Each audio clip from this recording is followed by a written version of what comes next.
अरे घूरना बंद करो, पहले सब्सक्राइब करो।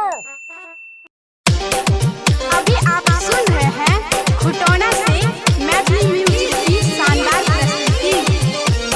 अमित राज बोला बोला छठी मैया की। काटे बनाई के दौरा सजाई के जाके हम देव साँझ छठी मैया के। छठी मैया के घाटे बनाई के दौरा सजाई के जाके हम देव साँझ छठी मैया के। छठी मैया के श्रद्धा से करब पूजन छठी मैया के। श्रद्धा से करब पूजन घाटे बनाई के दौरा सजाई के जाके हम देव साँझ छठी मैया के।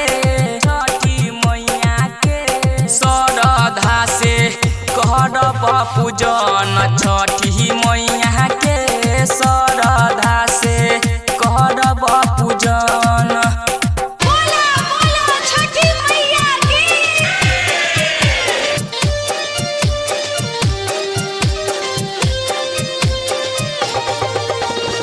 अभी आप सुन रहे हैं खुटौना से मैथिली म्यूजिक की शानदार प्रस्तुति।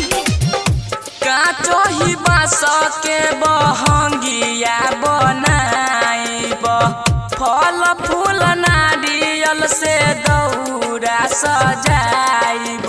दौरा सजाइब काचो ही रे बाँस के बहंगिया बनाइब फल फूल नारियल से दौरा के सजाइब। बोझ के बोझ कुशियार चढ़ाइब साथे में देब अर्घ छठी मैया के। छठी मैया के श्रद्धा से करब पूजन छठी मैया के। श्रद्धा से करब पूजन।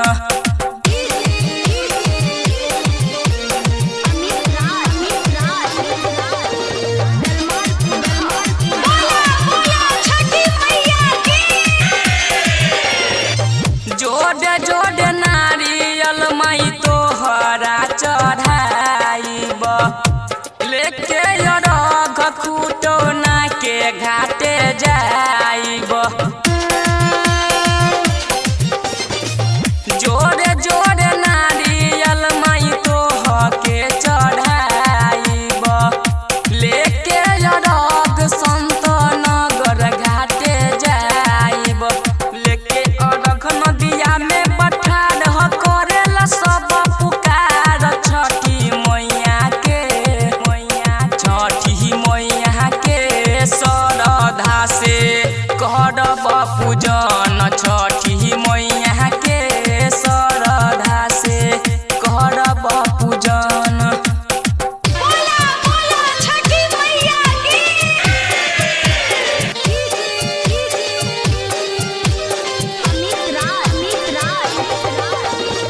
अभी आप सुन रहे हैं खुटौना से मैथिली म्यूजिक की शानदार प्रस्तुति।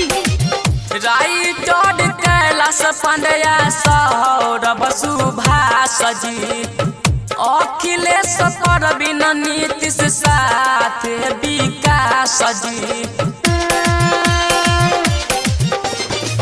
राइटर कैलाश पांड्या सौरभ सुभाष जी अखिलेश परवीन नीतीश साथ विकास जी। शिबू निगम छठी घाटे जाई के करता प्रणाम छठी मैया के। छठी मैया के श्रद्धा से करब पूजन छठी मैया के। श्रद्धा से करब पूजन घाटे बनाई के दौरा सजाई के जाके हम देव साँझ छठी मैया के। छठी मैया के श्रद्धा से करब पूजन छठी मैया के। श्रद्धा से करब पूजन। Recording music Khutauna.